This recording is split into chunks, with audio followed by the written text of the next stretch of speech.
Hi, it's Jen. This is day 2 of prepping this wild ginseng that my mom sent over to me. She got it from somewhere in Pennsylvania, I think, but it's dried enough to start to preserve in honey. So I'm gonna move that over. And this made me think of at some point I did want to do like a cooking series of food that was in my work in progress. And I never got to it. So I guess this will kind of be one of those. This is an ingredient that is very particular to Rosé's background.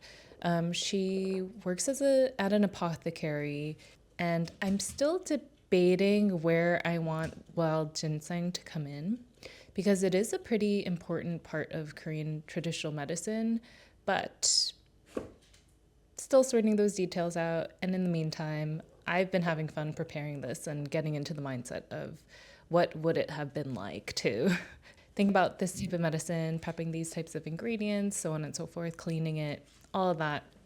But yeah, let's do that, and then I will hop over into a vlog.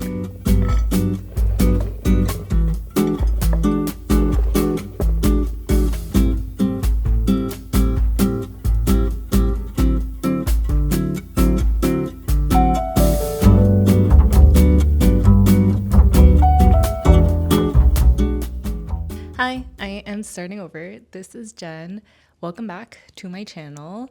It has been a month, I believe, since I've uploaded my last video, and there are many reasons for that, but I thought I would pop in to set some accountability goals for myself and give you an update on how things have been going. So, over this last month, I have been wrecked by work stuff, but also I got COVID for the second time, which was fun. I'm pretty much recovered, but in that time, I spent a lot of time reading, I spent a lot of time writing, recovering, and I had to take my nose ring out because I was blowing my nose so much. It was damaging my nose, so I'm letting it recover a little bit. But I'm feeling really good about where I'm at with writing, with life stuff. My family is going to be visiting in a few weeks, the week before Thanksgiving. So that'll be really nice. And yeah, things are going pretty well, I feel. But in terms of my novel, I really want to finish this first draft by the end of the year. That is the goal that I'm putting out into the universe, and I think it's very doable. I've made a lot of changes, which I've kind of talked about in prior videos, but I've made a lot of changes since I've last given an update to characters, to arcs that are sticking pretty well, and I think that will help propel me to the end of this novel. So, for one, since the last time we spoke, I changed 2 characters completely. So, in my novel, they go to another country, and there, my main character, Rosé, meets a bunch of new people, blah, blah, blah. And it was way too many people, so I had already cut down some of those folks, but I completely changed, now that I'm thinking about it, 3 characters that are pretty important to the plot. So one is supposed to be her little bestie there who reminds her of her younger sister. I've changed her name. I've changed her purpose in the plot. I've changed her appearance completely. The second one was also going to be a friend-like character. I've also changed his appearance completely, the reason he is in the story, and aged him up. And then I also changed another character completely where she was supposed to initially be like the staff steward, like she runs the household. But I was like, they do not need to know this person. However, they do need to interact with more like, there's potions in my novel. They do need to interact with like master potioneers. So I changed her into the main potioneer that Rosé is interacting with.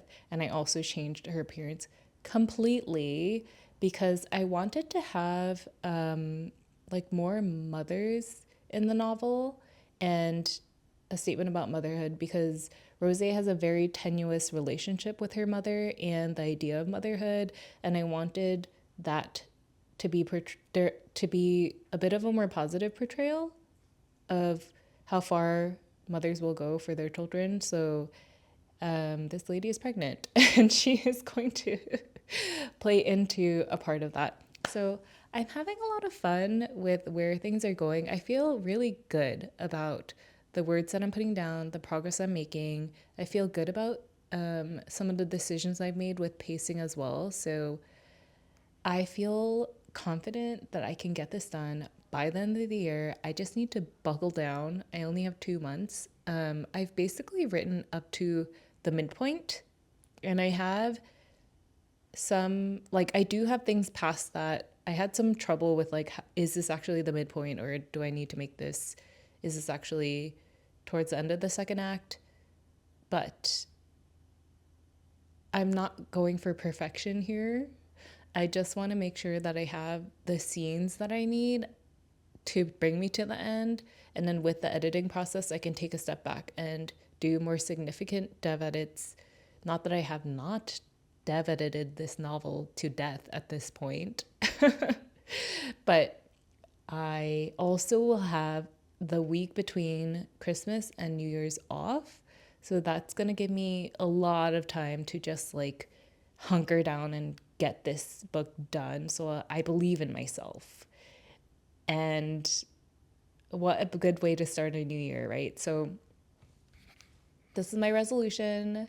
Finish my first draft, just power through, stop editing, stop making these significant changes. I've made enough. Just go and believe in the direction that I've been setting forward with this novel and take it all the way to the end. But one of the things that I realized I need to make sure that I'm doing a little bit more is baking in more interactions between Rose and her love interest, because there's like a lot of time that passes between significant interactions. And I was like, yeah, she's learning and doing all these things and deepening her friendships and stuff like that. But it is still very important to have that romantic. At this point, it's a subplot. I don't know that I can call this a romantasy anymore, honestly, but fantasy romance. So I've gone back to make sure that there are more significant conversations and that their characters are like kind of thinking about each other, because yes, this is a slow burn, but it doesn't need to be like, oh yeah, you exist type of thing. So let me take a break because my back is really hot from the sun right now. Maybe I'll move angles actually, or scoot up a little bit. All right, so I scooted up, but another thing that has been pretty heavy on my mind is, you could consider this an age reveal, but I am turning 36 in a few days.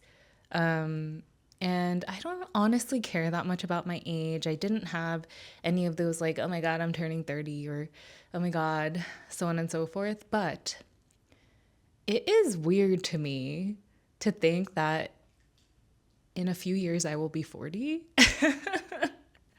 Because I feel like when I think about people from when I was younger in my 40s, like 20 felt really old, 30 felt really old, but 40 I feel like is when people start to actually mean it when they say they're old.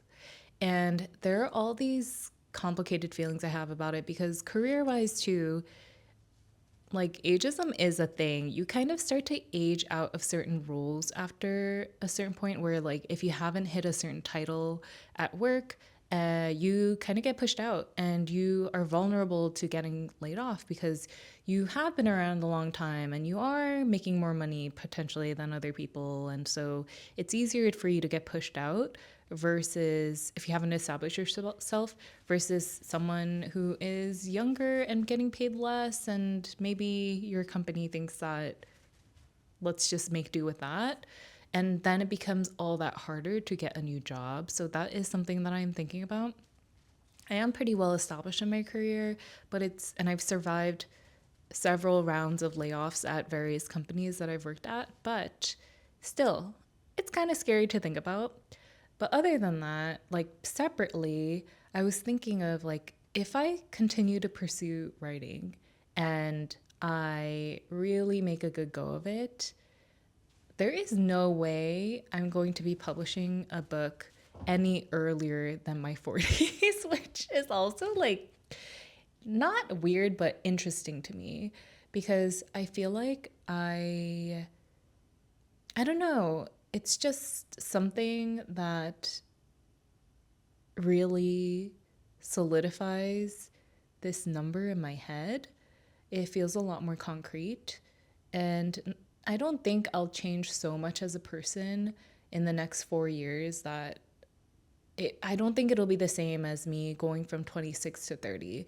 Like, I did a lot of growing in those years. And I feel like when I hit my 30s, that's when I started to really grow into myself and know myself a lot more intimately, care a lot less about what other people thought about me, developed a lot of my skills and understanding of what type of manager do I want to be, what type of person, what type of relationship do I want to be in, what type of partner, what is a good partner. All those things are things that I have sorted out throughout my 30s. And I feel so comfortable with myself as a person that I am looking forward to the things that come with getting older naturally as well. So obviously, if I compare my life now versus in my 20s, like I was broke as hell in my 20s. I was hustling. I was balancing my credit cards. Like I was like having to ask my mom for help sometimes. But now I am thankfully financially comfortable and I can go shopping without really worrying about savings. Like I can get yard work done and yeah, I need to take from my savings to pay for that, but it's not so out of the question anymore that I need to be in this rush to hustle and make more money and get raises and all of those things. And I feel like that is partially why I'm not so rushed to like get this draft done where I feel like this, for whatever reason, I feel like there's a ton of people online, like visibly online, who are working on their first novel. And it's really great because I feel like I'm in this wave of peers and it's really fun to have that community that's going through similar experiences. But I also see that a lot of people are like really putting a lot of hopes into this first novel and hoping that it's like a dream. It represents a dream. It represents like I would love to make money out of this craft that I love and I'm developing. But the reality is that it's really, really hard to get traditionally published. And it also is very hard to self publish. It is a lot of time, money, and dedication to do those things. And yeah, and I feel really fortunate that I don't necessarily feel that pressure because I feel so happy with where I am now and the future that I have laid out for myself. And at some point, like, I think part of why I did get into writing more seriously and trying to write this first novel was that I did feel kind of miserable in where I was in my career at that point. And I just I needed this escape. I needed to like immerse myself into a community. I needed a hobby. I needed a distraction. And I wanted to like have this dream of like, what if I could become a traditionally published author? And there were people around me that were writing novels, and like a friend of a friend is a published, like has several books out. And so it was like, man, I love writing. I want to reawaken that fire and chase that dream. But since I've left that job and come into this new role, yes, it's really busy, but I just like really love my team. I really love this job. I love my manager and I feel stable again. And so as I write, I'm not beating myself up as much as I used to of being like, this sucks, because I unknowingly have put so much pressure on myself to be like, this needs to be good because this is my way out. Yeah, it's been something that I've been thinking about a lot of, yes, what do I want out of this journey? What do I want for myself, for my future, especially as I look to my life in my 40s? What are my 40s going to look like? There are things that I feel like are in my control, and then there are other things like publishing a novel that is completely outside my control. Yes, I can finish this damn draft and I can edit it and I can get it to a really good place where I feel good about getting more serious feedback and potentially trying to get an agent with it. But am I ready to, or will I be ready to have such a serious go at it where I can meet the expectations of a traditionally published writer? Like you are expected to write a certain amount of novels each year and keep publishing all of that stuff. And I'm just enjoying myself right now and like putting these words to paper, bringing these characters to life, this world to life. It's really fun. And I'm still learning how to write novels and craft stories in a way that is very compelling to not just myself, but others. And I feel very blessed to be in that mindset. Yeah, that was really rambly, but I just thought I would share what has been on my mind. And not to say that there's anything wrong with putting your dreams into writing your novel. Like, that's a big motivator for a lot of us who are writing our first novels. Like, it would be so amazing if we could, if this dream could come true and our words could reach people and our stories could reach people and we can impact someone the same way that we are sometimes impacted by the books that we read. But I think for myself, I've come to accept that I need to find happiness and fulfillment in my life outside of writing versus putting this unfair pressure on myself to make writing work and make that the thing that makes my dreams come true. Like, I need to make the life that I want for myself, however means that can come from, and enjoy myself and not feel guilty about spending time this way or that. Like this ramble is not meant to reflect on anyone else, honestly. It's just my own reflections and how I'm feeling about my journey. And these are just some things that I'm thinking about.